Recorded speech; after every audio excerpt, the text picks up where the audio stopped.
Yo, we're here again with another episode of The Laundry Room. Matthew Warner, of course. Unfortunately, Nicole Tolan couldn't be with us today, but she sends her good wishes. We have with us today Sherrod. So y'all, it's Meek. Many names, many faces. Most hated. What is your name? What's my name today? Go on. Hi everyone. Trump 2020, Thornell Coachman. I'm GOP. Nephew of GOP Quay on Twitter. I'm coming to you to let you know that we do not support the NRA. We have guns in Maryland, guns in DC, guns in Virginia, and we have lights. Wakanda forever. So, after that introduction, the purpose of today's episode is really to recap the Black Panther movie. I went to see the movie 3 times personally. I saw it twice. And I thought it was amazing. And I just wanted to basically go over, kind of dissect the movie for what it really was, kind of what it did for the culture, sir. So I think like the first topic I wanted to cover was what was everybody's favorite character and why. M'Baku. Favorite character? Shoot. My favorite character? You know, I like what was Lupita's character? Nakia? I liked her a lot in that. I liked her a lot. Yeah, she was cool. Yeah. But Yeah, Killmonger. Miles was Killmonger too. And it's crazy that nobody chose Bad to guy shine. likes the bad guy. The bad guy likes the bad guy. What the heck is that supposed to be? Hey man, you know when you run off on your tangents, man. I don't know what you're talking I about. don't know if I don't think any of our Well, subscribers, you the 8 catch of me, them, man. know what you're talking about either. You know Sir? what? Listeners, keep listening. You'll see it. Alright, so why was M'Baku your favorite character? M'Baku was my favorite character because, let me tell it, he was the West African blood man from the 5th floor. He was a part of that 5th tribe that just pretty much turned their back on the mountains, went up, did their own thing. He had the balls enough to go against the grain and to speak up against the norm, what everyone was championing. Even though he took his L and by submission, he still had the guts to go ahead and be that person to kind of rage against the machine. But he was also that same person that changed face and turned face and actually came through in the clutch after being that person that stepped off and led their own tribe in the mountains. That revived not only the whole movie, but the whole Wakanda nation with his assistance. Also, sense of humor. Winston Duke was hilarious. Being a larger guy growing up, that kind of helped me see like, okay, cool. I see symbolism of myself on the screen. You're not a scrawny dude who just stay in the gym all the time, because that's what they pretty much promote in a lot of these films. So just seeing like a plus size hero was great. You consider yourself plus size? Man, look, Oh. listen, man. Oh, I've been a kid with the XL shirt since 03. Yeah, like I said, I like Lupita's character a lot. I kind of like just what she stood for. Yeah. And plus her combat skills was crazy too. Even the other lady, I can't remember her name. Okoye. Yeah, she was the general, the sergeant. Yeah. They was ill. They were really ill in the movie. Hey, Mo, I want her bomb. So, I mean, I don't think she had a barber. I think she just shaved it. I No, think any barber they had could no do it. designs in the back. they was ill. I really think the women in the movie was like Yeah. tight. You know what I'm saying? They All played a women crucial tight. part. Yeah. Runner up, Okoye. But you know what I would after seeing it the second time, I started thinking, what if Killmonger and the kid, because they both wanted the same thing. Right. You know, they just had 2 totally different approaches to it. Right. But removing T'Challa out the scene, them 2 would have ever had the chance to like grow up together. And knowing what he knew about the outside world, Killmonger that is, with Nakia's ideals, They probably did would a lot of have damage. seen an E40 cameo then, because they would have been at Oakland a lot more. Too short. Yeah, all Mr. that. Fat Dope Hair Store or something. Hey, Tell them, Young Broken Black Podcast, and see y'all Oakland. so ours is the same. So Yeah. So pretty why- much for the same reason So I was too. Killmonger, y'all. Yeah, I want to we know from kinda both had this sides. I want to conversation. see from like the villainous side, and I want to see from like the Hey Auntie to the Cat in the Museum. I'll start by saying I don't think he was a villain per se. Really? Yeah, I mean, just cause there's a difference between being an antagonist and just being an outright villain. Like growing up, I grew up in a community where everybody was viewed as a bad guy, but I knew them personally. Where you from? I'm from Burrville. Burville? Yeah, far northeast, Eastern Okay. Avenue. Down the street from out there. Right down the street from Dinwiddie, where the 7-Eleven is. Oh, yeah, I know Sherf you're talking Road, about Eastern with- Avenue Yeah. Division. Do that, what's up? But yeah, it wasn't none of them bad. We just, you know, It's a situation. yeah, situations, and Yeah, coming there up is, from there a system, growing up in a system that of survivalists. Yeah. Is it really bad to survive? Yeah, man, I mean, especially it's on y'all side, eat man. That's or be y'all- eaten, Mm-hmm. kill or be It's real killed. hard over there. So Killmonger, he actually, in spite of that, found a way to get selected into the Naval Academy, Yeah, that was graduate MIT. cool. I mean, by the same standards, damn.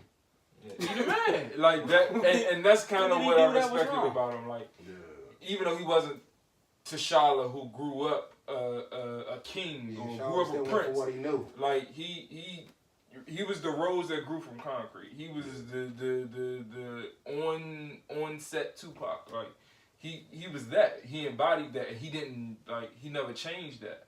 Yeah. He never changed that about himself. Even when he was standing before the king, and the whole Hey Auntie yeah, I'm exactly who I am in front of whoever. With no code switching. None of that. He kept the same energy.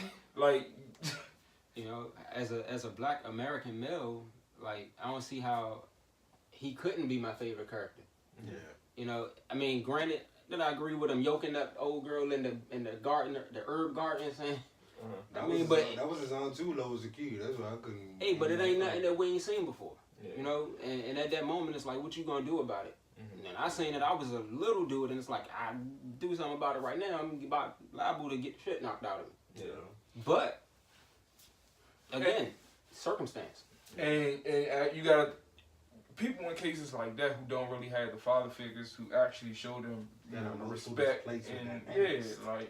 so he didn't have all of that. So Yeah. that's one of the things that you gotta, even now, working where I work, even you gotta kind of think about that when you dealing with young people. Like, sometimes they don't have the upbringing that says respect adults. So it's kind of hard to get it if you don't have it. Right. The foundational standard. Yeah. Very, very.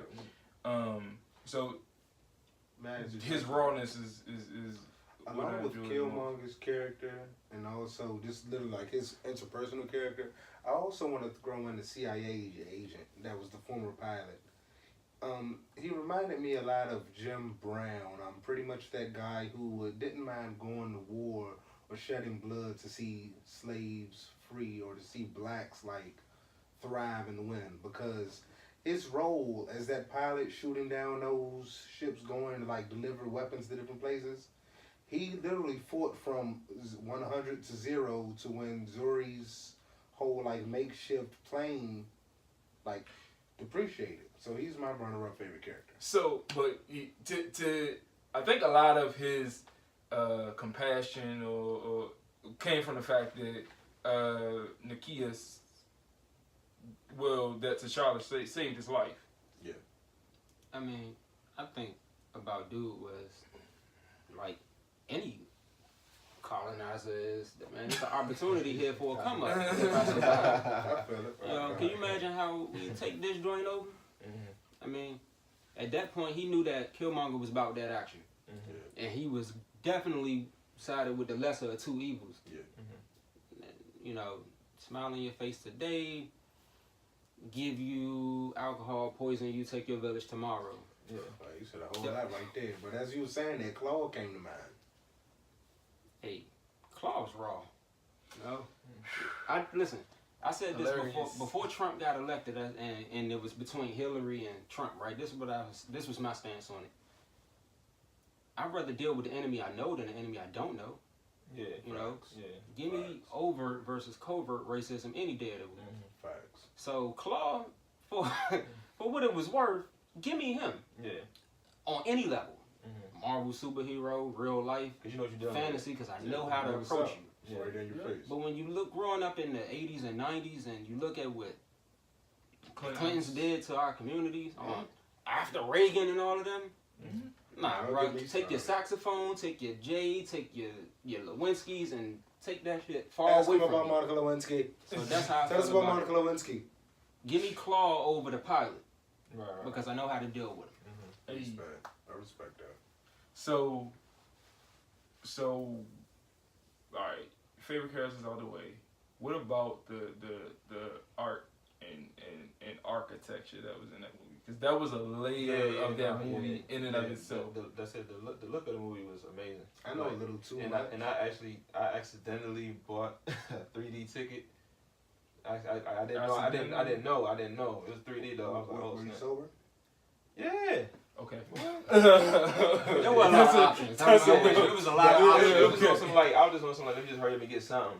Yeah, I don't want to sell out. So I didn't realize about 3D ticket, but you watching the joint in 3D, it's just like, yo, this is like the visuals of it was just like crazy. It was just crazy. You know what I'm saying? Like even like the I said the fighting scenes was tough too. You know, so I think cinematically, top notch movie. Boy, I got splashed in the outfit, boy. I ain't playing with him. When I think about it, I met Hannah Beachler, who pretty much helped put the production together for that. Beyonce's Lemonade and a few other projects throughout the years.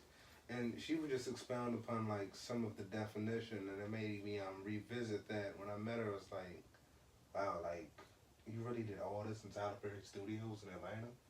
You set up different waterfalls, like all these different things. It's almost like they did a lot with a little. Because you would think that they were going like literally over to the motherland. Right. Yeah. But it was all set up at Tyler Perry Studios? Yep. That's dope. Yeah, a lot of it That's was dope. shot at... Circulating that $Black dollar, man. That's dope. And he just renovated them too, right? Yeah, I think some of it was shot in like one of the careers too. Okay. The good one, whatever the good one is. I know a lot of Yeah. a lot of I was talking to some coworkers about the movie, and we were making comparisons to like how a lot of the buildings in the movie actually exist in Africa. They don't actually look like they looked in the what we see of Wakanda, but the shapes and the inspirations, a lot of it was from there. Nice. That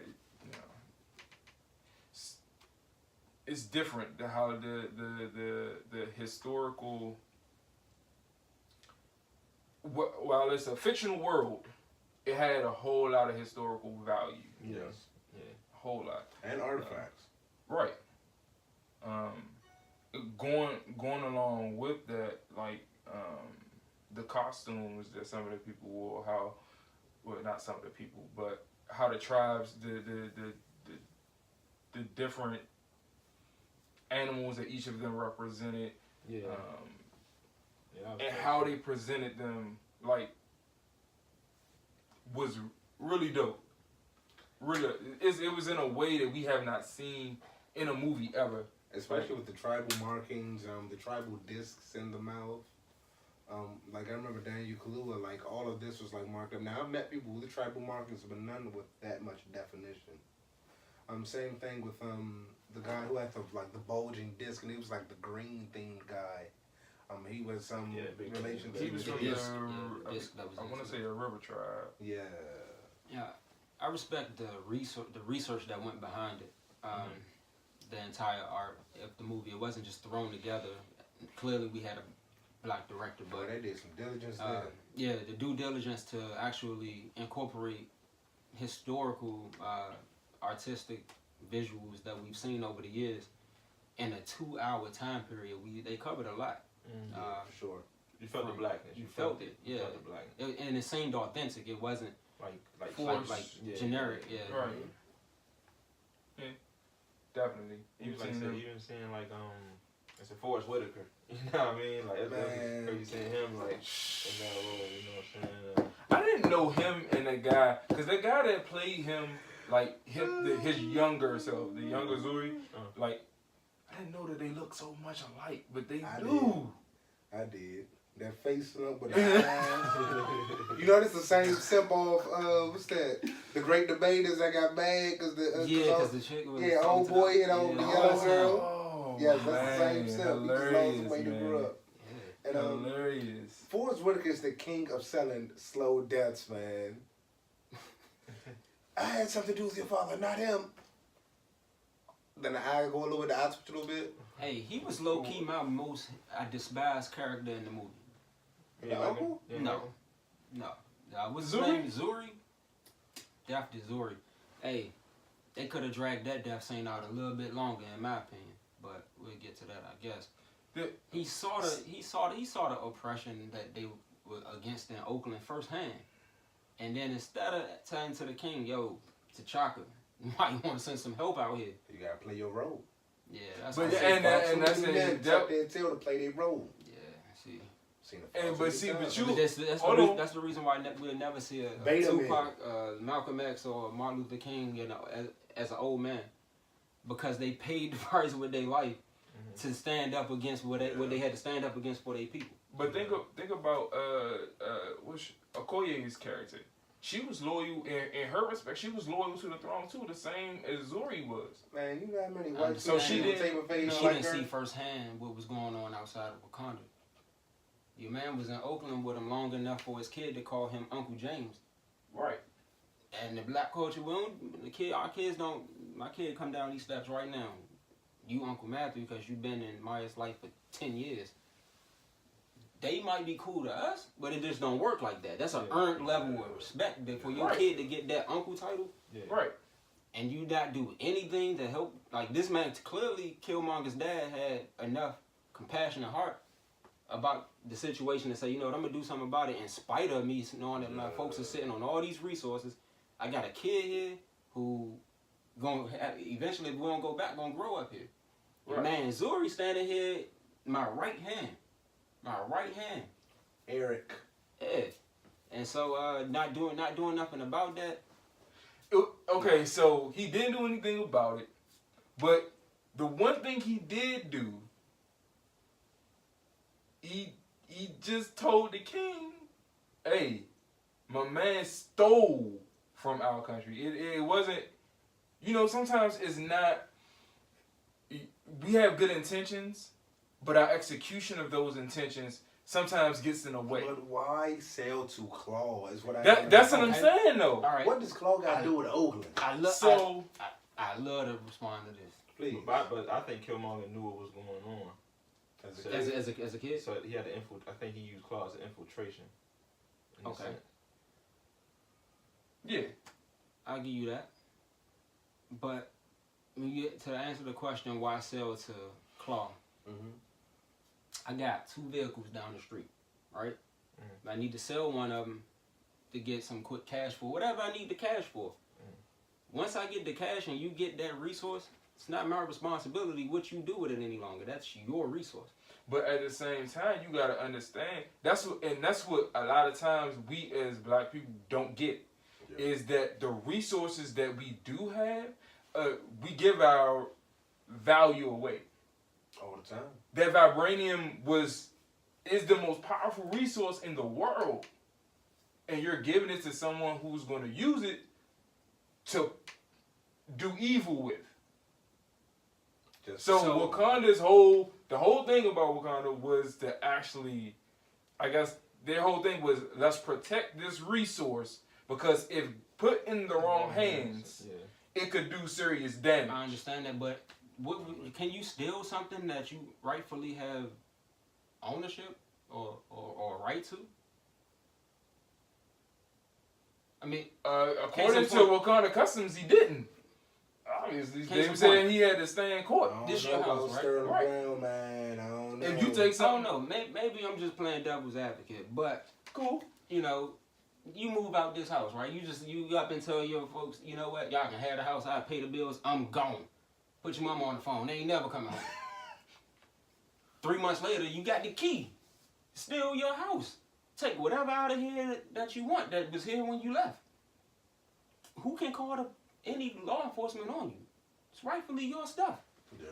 So, as being Wakandan, they had just as much right to anything. But I think in the position that he was in, he didn't have that right. Not only were they Wakandan, they were royalty, bro. That's like you saying because you're from the United States, you can go to the freaking U.S. Treasury, take any amount of money you want, and just take it out the country. You can't do that. But we're talking about a monarchy that was royalty. Like he's from that blood. He's a prince. But you can't go against the wishes of the king. That's part of. But he was exiled too. He was like left behind. So like he I thought he was a detailee. Like they detailed he him took outside. up. He was a war dog mission. Yeah. Oh, okay. So it was his mission to actually be there and supposed to, I guess, be holding court for. What I wanted to know was what was he sent to spy on if they weren't gonna respect his intel? Yeah. Like you sent him to Oakland, of all the places in the world. Now I understand the symbolism in that Black Panther Party was founded in Oakland. Shout out to Oakland. Yeah. But when you send a spy somewhere, they normally are reporting something. Mm-hmm. So clearly he felt something that he needed to act upon that they didn't support. So maybe his mission, and this is just a maybe his mission was different prior to the vibranium being stolen. Possible. I mean, he was there before the vibranium was stolen. Right. So. I'm not necessarily talking about God dang it, his brother's mission. I'm talking about Zuri. Maybe his mission was different prior to the vibranium being stolen. And the vibranium stolen, somebody stole it. It's only, a couple people out here who have access to it. Right. Like not all the people have access to it. So you gotta only not that many people even know where it is. The people out there that know, they probably got the tech from it, but the raw vibranium, not that many people have access to it. Yeah, that's I would think. So why would you betray? Wakanda. You're right. In spite of that, man, that fear of what they thought was gonna happen on the worst day, they were still Wakanda in spite of the 1/4 ton of vibranium being taken. Right. They were still technologically ahead of everybody else around them, in spite of all this stuff happening. So they fear of what might happen and actually what did happen and had no effect over their nation, kind of make me look at it and say, y'all still here, y'all still surviving, y'all still thriving. But what about the issue? It's kind of like when people lose factor the principle behind something that's being done over the fact that it was done. It's no, for me, right? Maybe I'm just analytical in this regard. I look at it the same way as people saying, yeah, that's the national anthem, Kaepernick, you should stand. But why is he kneeling? Let's not ignore the fact that the man is taking up this cause for a reason. Right. It's bigger than the vibranium. Right. The vibranium was just a tool to get the resources for the people that the thing that Killmonger and I would assume his dad both had were the people here don't have the resources to fight back. Yeah. A 1/4 ton of vibranium solves all that. Now, because we know we come from more vibranium, I'm sorry, but the answer to a gun is a bigger gun. Yeah. So if I only gave you a small piece of vibranium and you want to turn that on the world, it's like making a mountain out of molehill. You're going to lose that battle because we are the suppliers of the vibranium. Yeah. But at the same time, this little 1/4 ton solves everybody problem around us. So to me, that's why I don't think Claude was trying to solve that problem. No, in spite of him not solving the problem. What his intentions were. They didn't speak too brightly. But Well, you could just tell. But in spite of what I'm saying is, in spite of him having ill intentions, it didn't solve the problem or cause the fact that Wakanda they weren't negatively affected by someone that had that few or that little bit of vibranium out of the mountain. It didn't cause them any harm. So the fact that the brother or even Killmonger decided, okay, yeah, we're gonna put this in the hands of anybody else. Those actions were started out of good intentions to help the people around him. Right. So that's why I said, and to what the original comment I made about Zuri is, clearly you didn't take up that same thought process or that same compassion towards the community that you were living in. That's no different than the Koreans that got the or the Chinese that got the Chinese store. Yeah. That's no different than any other culture vultures that come in our communities, take our dollar and don't have nothing put back into it. Don't get me started. But that's just the way. That's why I say what I said about Killmonger being one of my favorite characters, standing on principle, not code switching, doing all that other stuff that a lot of us have to do out of necessity at some point. Whether it's me, whether it's anybody, at some point in your life in this society, you gotta do it. Like we go to the Western educational institutions just to get the dollar or whatever the case is. But what do we do? The measure of our character is what do we do with that money when we get it? Yeah. It's not the fact that we had to play the game. I mean, that's just the way it is. But just my assessment. I don't know. He ain't have to kill. That's a great point. I mean, I still think he should. Killmonger's father should have pulled the gun on his man. Though, if you did what you did, you go to court and you take that up with the court. But your right hand man snaked you for the country. You put a strap. You put a strap on your right hand man for that. And he was no longer his right hand man after he knew. It was impulsive. It was a bad decision, but it was impulsive. You have to emotionally, you have to look at things with a different emotional intelligence and understand, like, okay, this dude's brother just pulled up on him out of nowhere, confronted him what he did. Your right hand man was working with your brother the whole time. You put a strap on him out of angst. Your brother take you out to save his life because he'd have put him on the play to watch you the whole time. So you lamp and lay and survive long enough to turn into Forrest Whitaker, knowing that haunted you the whole time. When you should have just told him, "Oh yeah, I'm a Wakandan too, but your brother told me not to tell you." And you let the kid get left behind all these decades. But to protect the cultural secret. Again, the secret. I mean, at that point it was.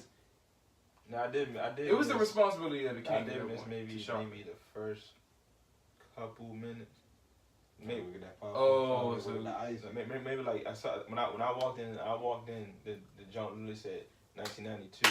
Then the father, Black Panther walked. That's basically where the movie started. That's the beginning. But it was something going on before that. They was just telling the story of how the Black Panther became the Black Panther. Yeah. Okay, I didn't see that part. Yeah.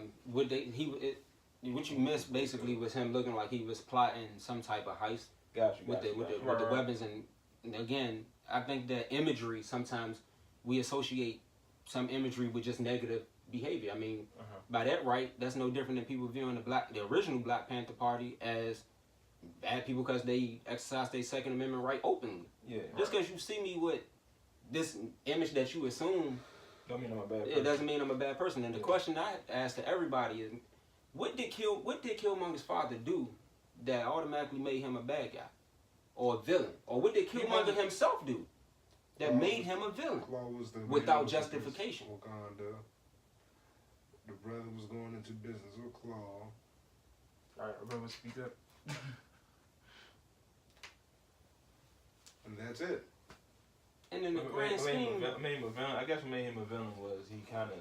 Let's just be real. He kind of came in and just fucked everything up. The Wakanda, the tradition. You know? But that's what we look. I guess when you look at Wakanda for its the way it operated in the past is what I see as the enemy, as compared to Wakanda forever being the progression that they made at the end. Yeah. With and opening those resources to the world. Killmonger was that sacrifice, I guess. I guess. His that last. I think that last quote that he spoke before he passed affected everybody that came to the movie because everyone remembers it. I think T'Challa wanted to help people out too, but the Wakanda nation was just on some like, nah, this is not how we operate. Right. You know what I'm saying? I think it was take care of Wakanda, not the U.S. and not the world. I think that it was after he found out that they intentionally left Killmonger behind. Yeah. And that they had knowledge that the pearls that our people were in around the world. Yeah. See, growing up, he didn't have that firsthand experience that Killmonger had. Yeah. But also,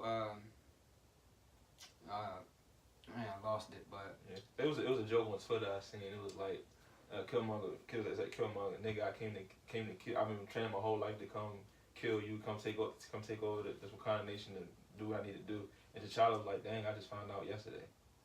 yeah, okay. So you see something like, Yeah. how can T'Challa approach the situation when he's probably still in the whole process of like, Yeah, I understand never that. knew Yeah. I think that what the movie did was allow us as melanated people to address underlying issues in our community. That African versus African American cultural difference. Mm-hmm. That's what that's the perspective I get. Yeah, and I got That's what I was trying to talk to you about. No, but I I got that. But I think me and him had a discussion before everybody came. I said my only problem with the movie, I felt like, I guess because in time period or whatever, I felt like we really didn't see a clear example of what Killmonger was trying to do, like an actual, like, you know, like most of the time in a movie or in a movie of good versus evil, you see the evil somehow get seen or like demonstrated in a way. Yeah, I felt like his point didn't even get a chance to get shown manifest. He was only the king for like a day or two. But like I was trying to tell you, it was only for the idea to be introduced so the conversation could be created. It wasn't, you were never supposed to see anything that he was talking about come to fruition. You was only supposed to get the idea. Yeah. So the idea of Wakanda being something bigger would be introduced, and that's by not only him, but the Lupita. Nakia had the same ideas. Yeah.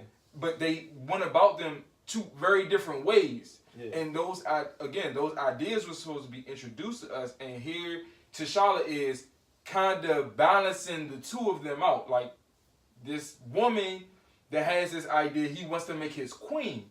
At the same time, this other guy over here is his complete enemy. Hey, I just had an epiphany. What Killmonger was trying to do was everything that frightens white America. Absolutely. Elaborate. Absolutely. So you gotta put black people in power. You got T'Challa, you know, nothing negative. I'm not saying that it made him any less culturally upright, morally upright. Yeah. But the idea of someone embracing their blackness by force. Right, but we didn't get a chance to see that displayed in the movie. That was my problem. That was my problem. And that's what I think that underlying, when I challenge people to tell me what did Killmonger do that made him a villain, I think it was the audacity for him to verbalize that we're gonna start this thing over and our people gonna be on top. That quote right there probably shook some people. Baku raging against the machine. That's what I'm saying, though. When we had a conversation earlier, you were telling me that the plot was like, it wasn't as elaborate as you would have liked it to be. Yeah. And what I was trying to tell you is, the plot necessarily wasn't. The plot was made simple so that it could be easily understood. It wasn't a whole lot of layers to the plot, but the conversations in it had a lot of layers in it. Yeah, of course, yeah. And it was, I think it was purposed that way, purposely for our community, so that we could get it. Mm-hmm. Like, you got this kid who has every right to the throne, every right to all the resources, just like every one of us does. All together. To speak up and say, hey, like, look, we're here. Yeah. We deserve just as much respect as y'all do. We deserve just as much respect as white America does. We deserve just as much of a leg up as Asians get. Like, we deserve this. And if we don't get it, by it being given to us, we are coming to take it. Yeah. Just that simple. But his approach in that was so aggressive to the Wakandan people. They threw him off. And I think because the way he came in, he came in with such force, it threw everybody off. And I don't think a lot of people didn't even know who he was. You see what I'm saying? Look at every one of them. And every one of them, just about was the same way. Forrest Whitaker next to Obama? Who's that? Forrest Whitaker next to Obama. That's Martin Luther King, bro. Is that Martin Luther King? Yeah, No, because man, he got that's on the Forrest clergy Whitaker. card. That's Forrest Whitaker next Or to Ralph Obama. Abernathy. I mean, that's No, that's Pop. That's Harriet Tubman. I think that's King Coretta. That's Rosa Parks. Harriet Tubman. Which is the Eastern biggest Market G. swap meet did you get this from? He would. Malcolm X and his My wife. man bought this for me as a housewarming gift. Don't play with Is me, that though. Muhammad Ali and Nelson Mandela? Yeah. And Bob Marley at the end. Yep. And that's Huey P. I need like two Yeah, insets to look at this. Rosa. Yeah. But Every one of them, man. Every one of them represented the exact same thing. We not having it. Not at all. Fortunately, Obama got to, somewhat. played his role.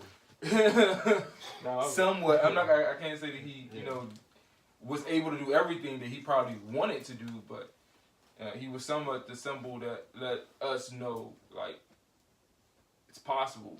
I'm telling you, man, So it many felt good to respects. go into that White House in 2016. Oh boy, back to this movie though. So, I kind of wanted to talk about some of the rituals that was in that movie too, which, like, were kind of intricate as well, and the fight to the death or surrender to be king, like.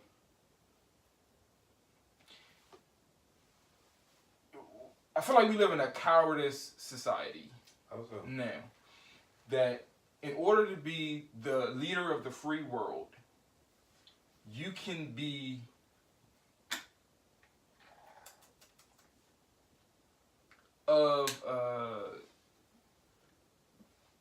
you don't necessarily have to be a good leader. You don't have to necessarily have any qualities outside of the fact that you be 35 years old and have a following. That's all that's required for you to be the president of the United States. That's crazy. That's like a person. That's like people. You might work with some people. How they get this job? They not even. Not even qualified to have it. Right. Was just came to mind.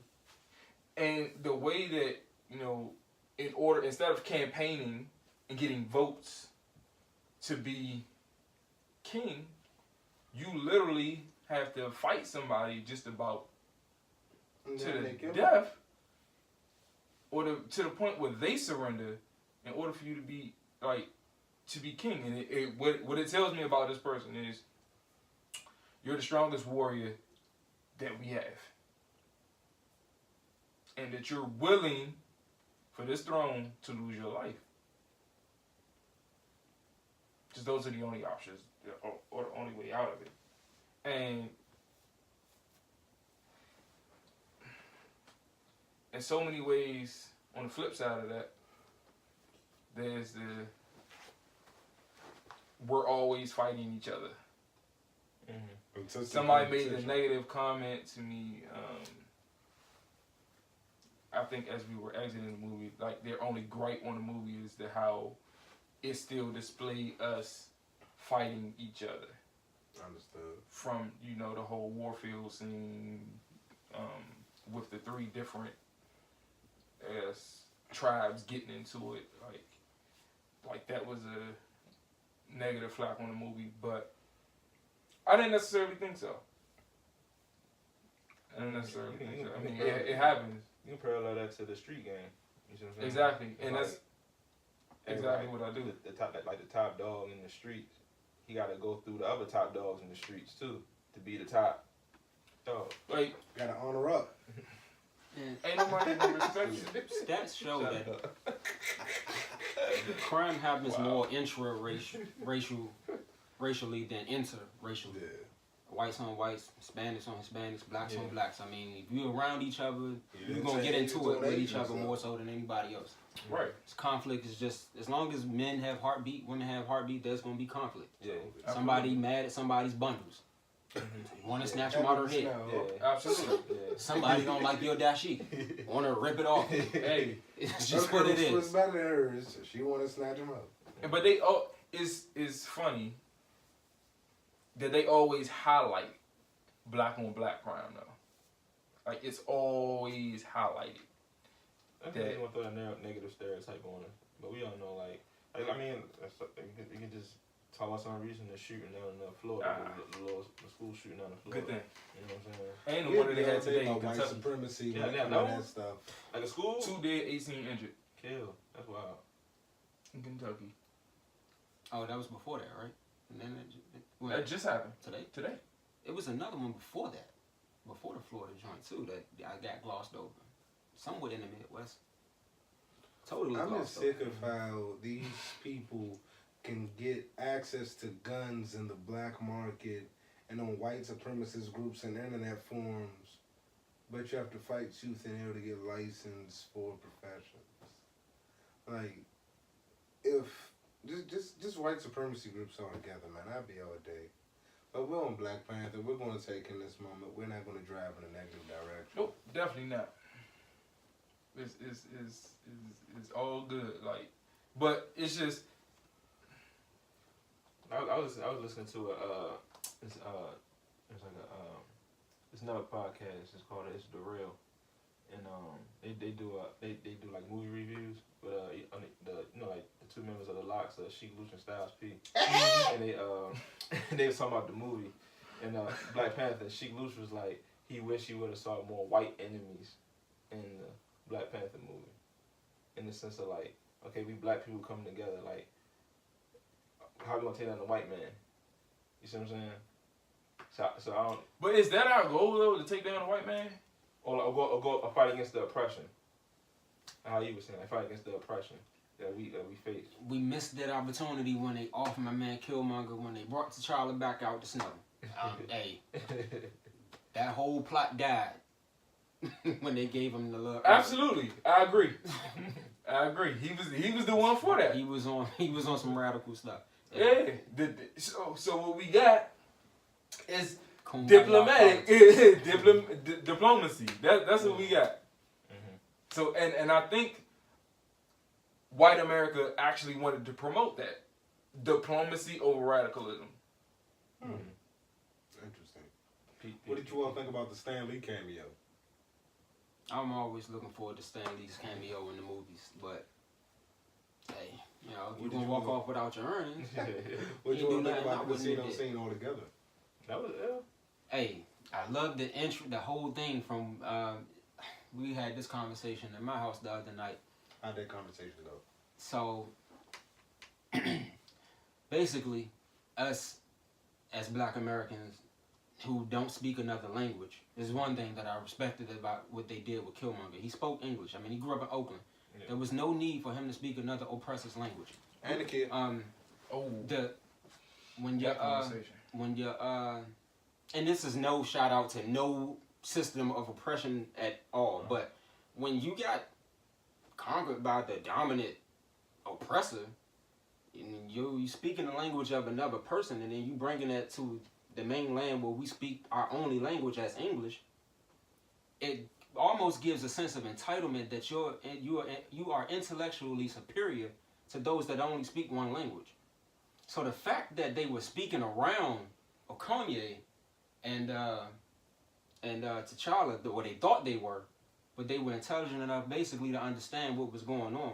It's no different than what we do every day when people that speak other tongues start speaking it around us, and how we interpret it.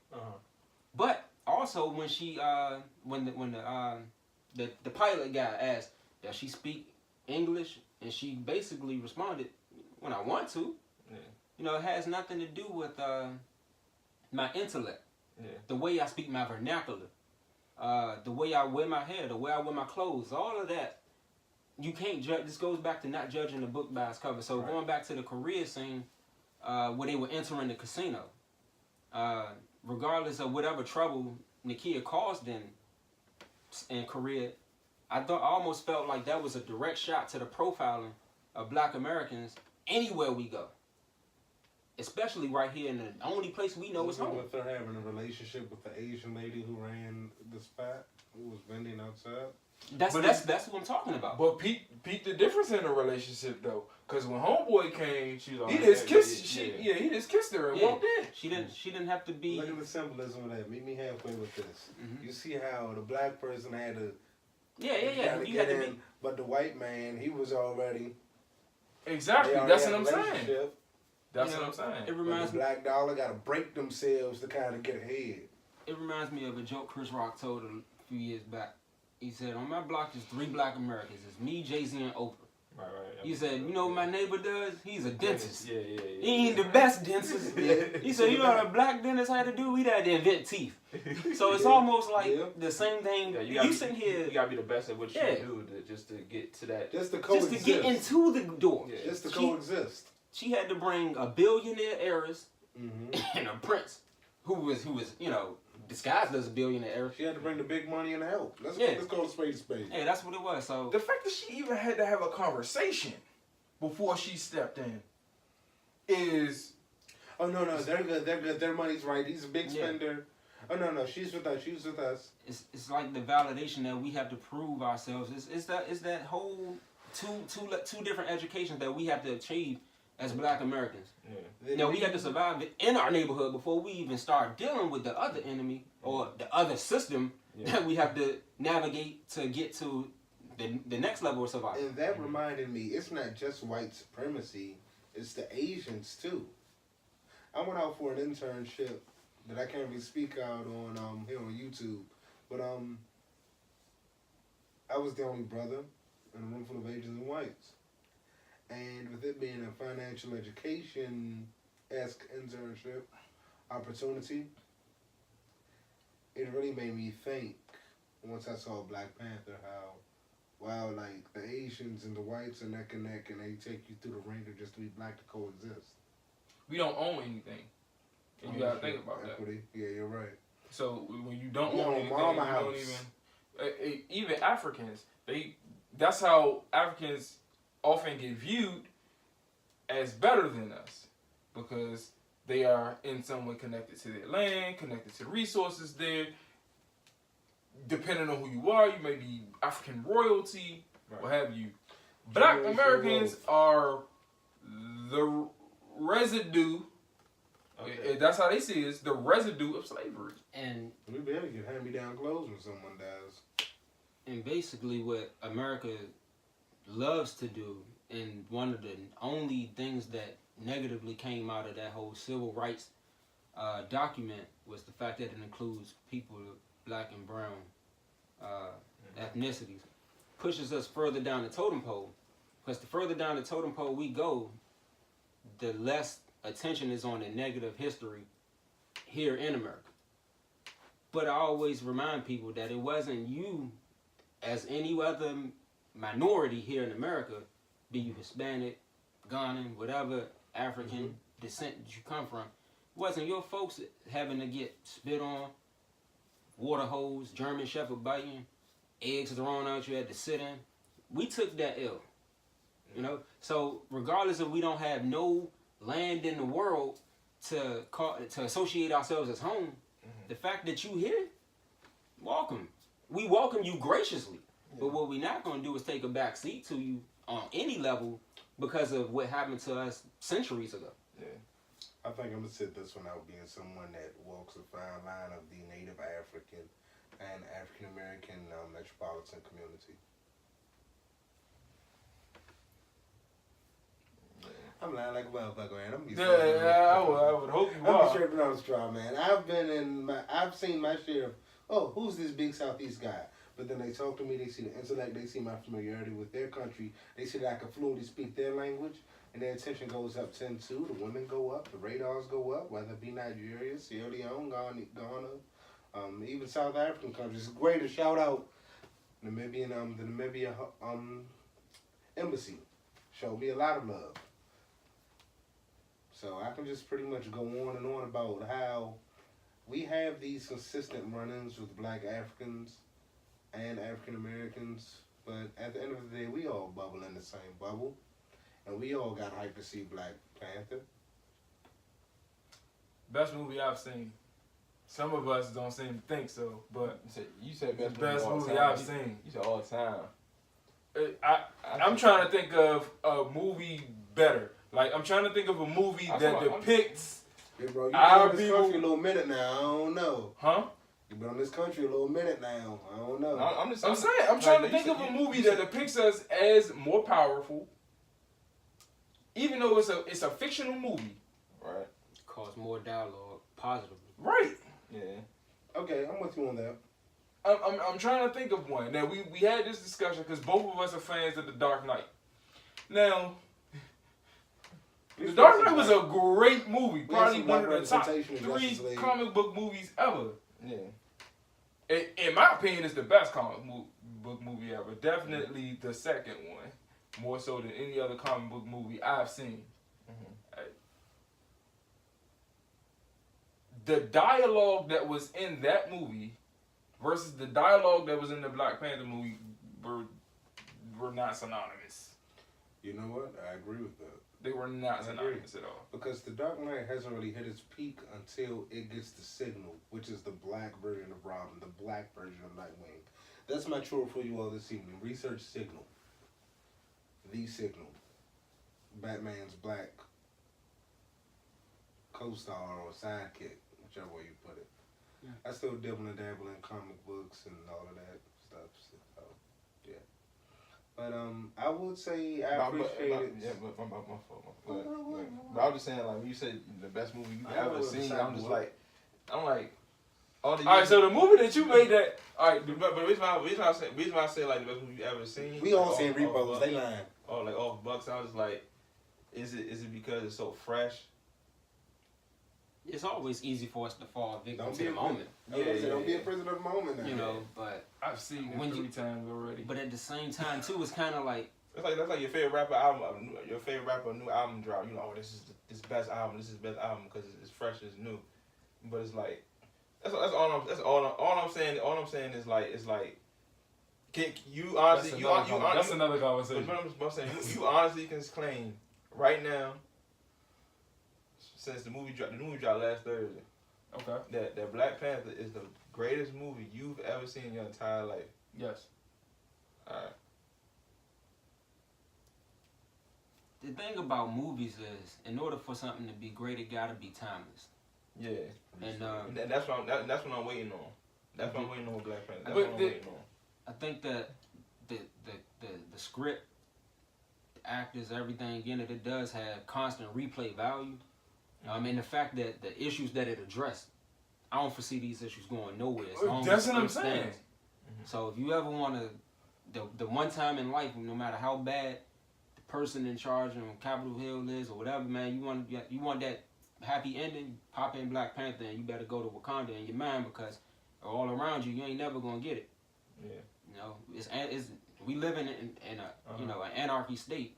But I'm just saying that's the best. You feel me? That's all I'm saying. That's the best. If all the movies you've seen ever in your life, all the movies I've ever seen in my life, if I break down the movie into its conversation, set design, its representation of who I am, if I break all of that down, Black Panther by far is the best movie I've seen. And I believe you because I'm sure you've had a dashiki before the movie even got it. No, I didn't. This is the first one I ever purchased. But I think that it's This straight from Africa. I think movies and music are the way we judge them or grade them are based upon what we are in our life. Yeah. There was a time when T.I. could do no wrong musically to me. I would say up until King. It's where I was. I was 24, 25 years old with no kids. But at 32 and 5 kids, the music don't even penetrate the same way. So I don't comprehend it. Now, that's all the way down my list now. There was a time when I was, let's say a 444 would have dropped, and I'm like, I'm not trying to hear this. Yeah. Any Nas album, okay, prior to my 25th birthday. Sorry. You can say what you want to. It didn't have replay value to me. I just wasn't there. I'm missing the message for the bad beats and the bad production he often chose. We can stay right. We can stay on this train. But I'm a big Wu-Tang fan, so I was listening to Wu-Tang as a teenager, so like Raekwon's only built for Cuban links, right? I'm listening to him like 15, 16, but stuff he was talking about, it just wasn't settling because I'm so young. Yeah. But as I became like grown, like now you're a grown man, the stuff that he's talking about, he's kicking, is like grown man talk. You know what I'm saying? Now, I'm gonna give you why. Black Panther is the best movie I've ever seen, using that very same analogy. Even as a kid, you can understand the message that Black Panther is bringing to you is right there in your face. Yeah.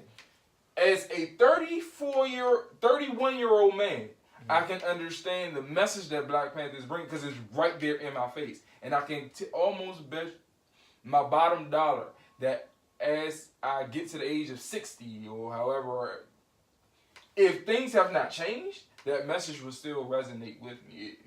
It won't change. Where I would only be watching The Dark Knight because I like Batman. And you can sit the whole family down and watch the joint and not feel like you gotta doze off.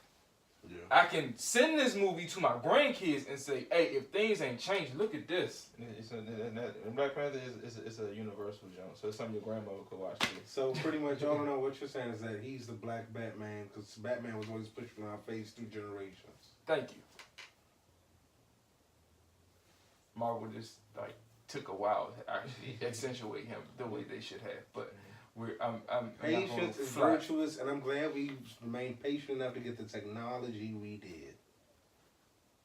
Now, my only gripe with the whole film, fellas, I wouldn't have put the ugly Angela Bassett cry in there. I would have got a real auntie from back. Why? Please let me talk. Instead of getting Daniel Kaluuya.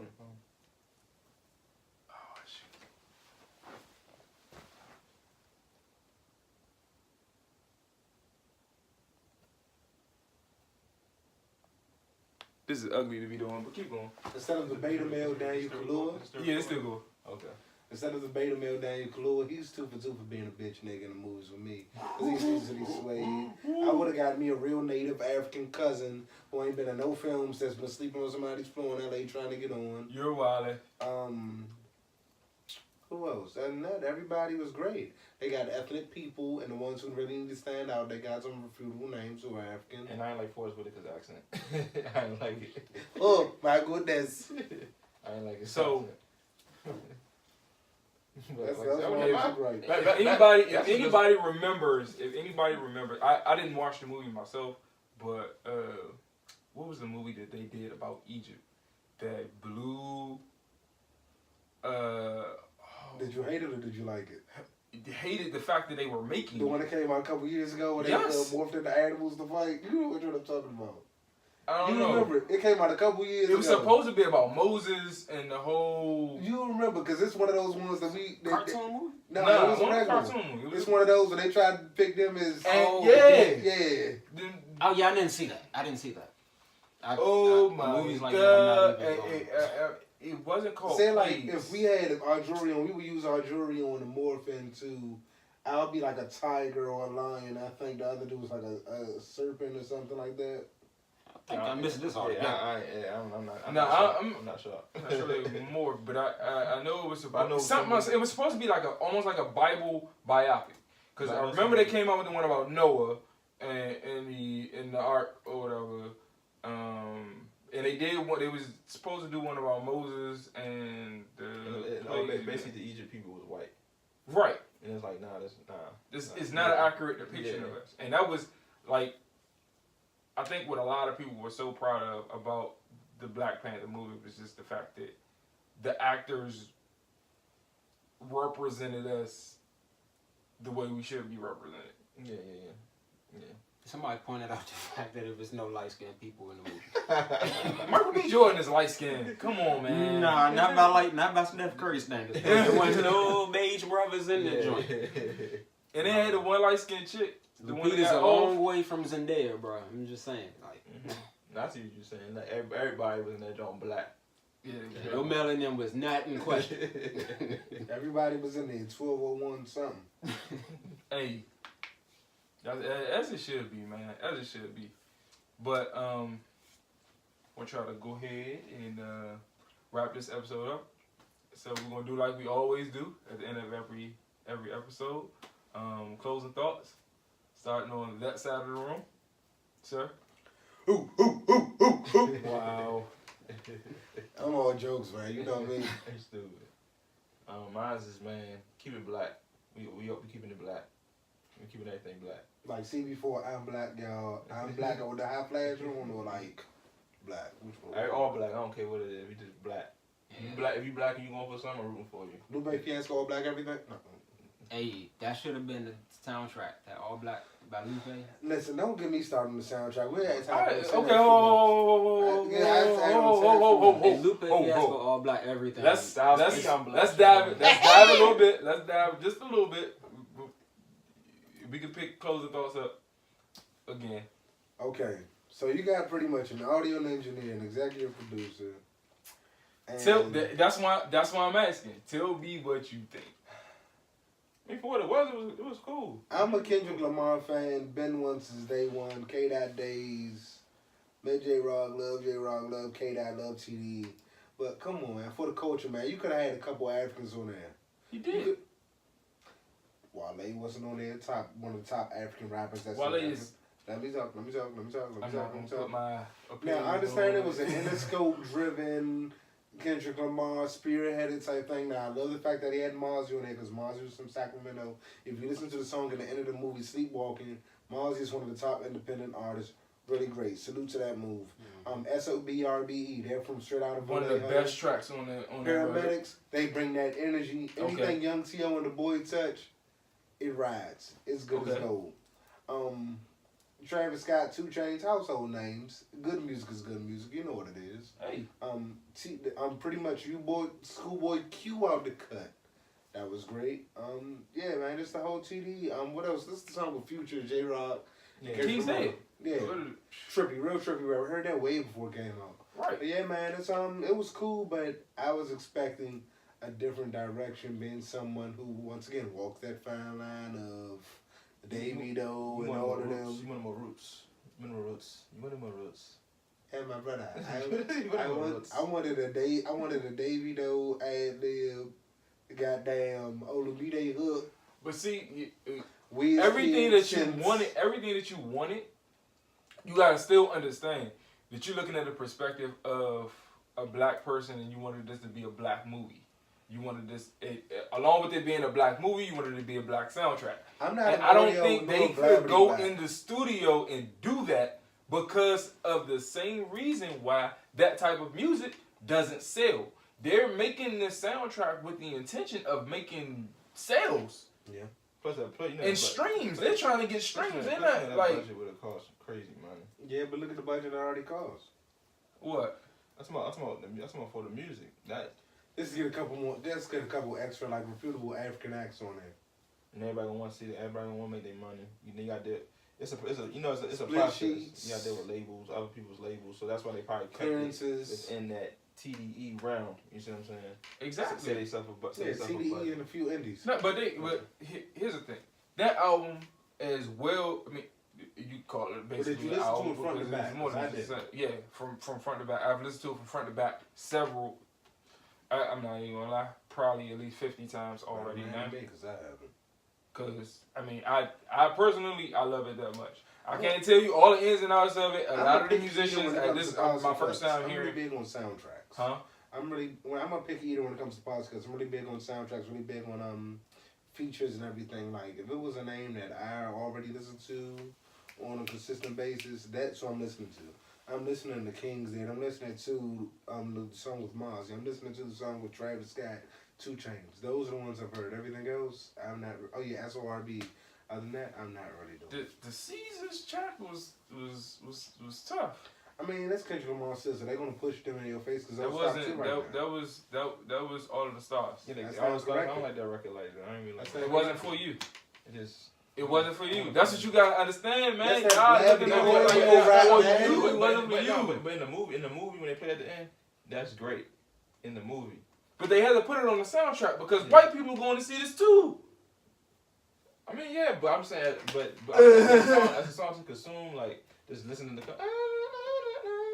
Bruh, it's not expected for you to do that. Like you gonna pick out your track. Like I feel like a soundtrack, particularly a soundtrack like this for a movie that's this big, is supposed to be able to to reach to every audience Yeah. and give something to every audience.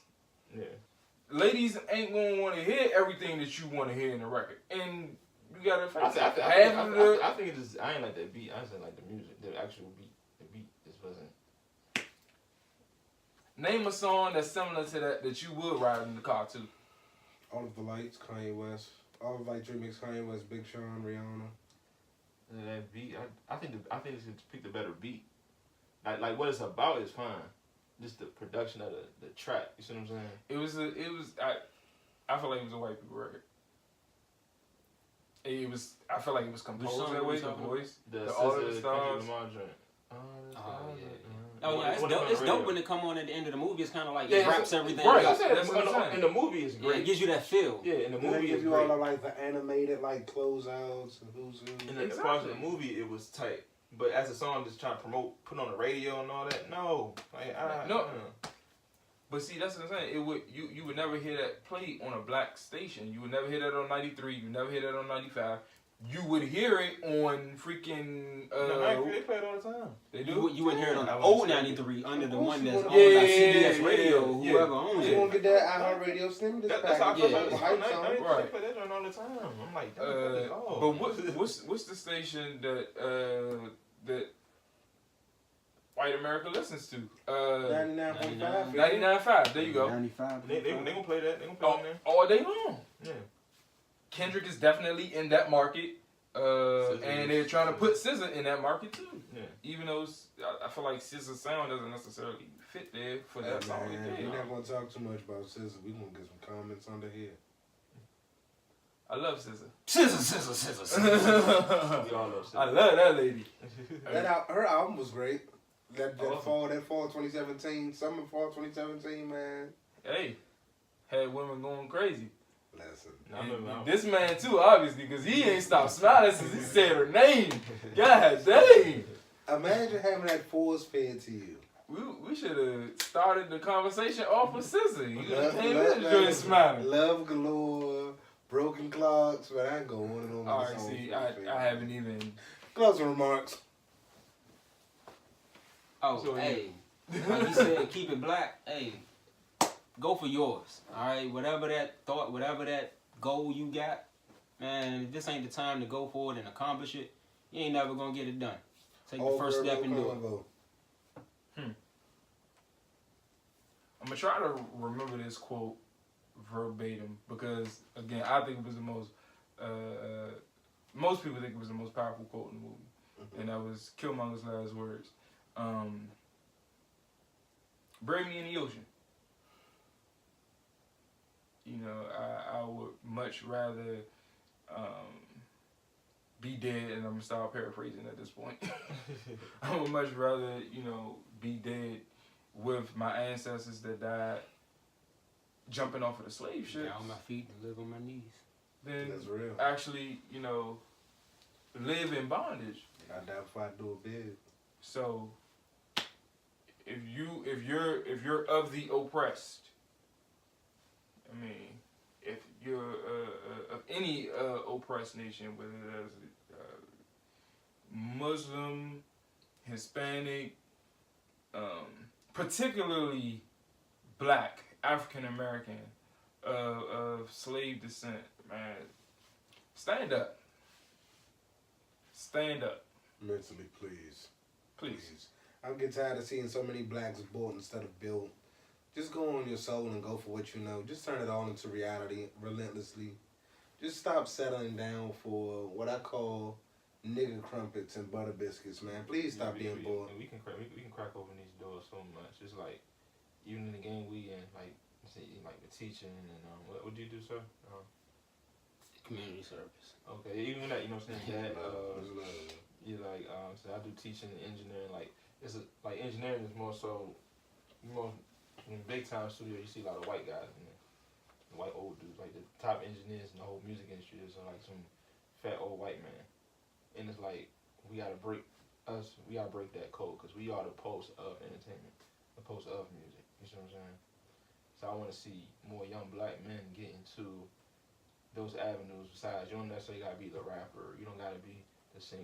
You don't gotta be the basketball talent, player. yeah. Yeah, you can be the one orchestrating, pulling the strings behind the scenes. You know, knocking that wall down. I think that's the biggest wall we need to knock need down. those down. I've done a We lot need for my city. I've done a lot for these letters on this hoodie, man. Just Hey. by doing exactly what he just said. Exactly what all three of you just said, honestly. Gotta be willing to die for it. Yeah. The reward is definitely worth the risk. Want to thank y'all once again for joining me in my laundry room. Always. And to all the listeners, once again, I'd like to thank y'all for listening to one more episode of The Laundry Room. Rinse, wash, repeat.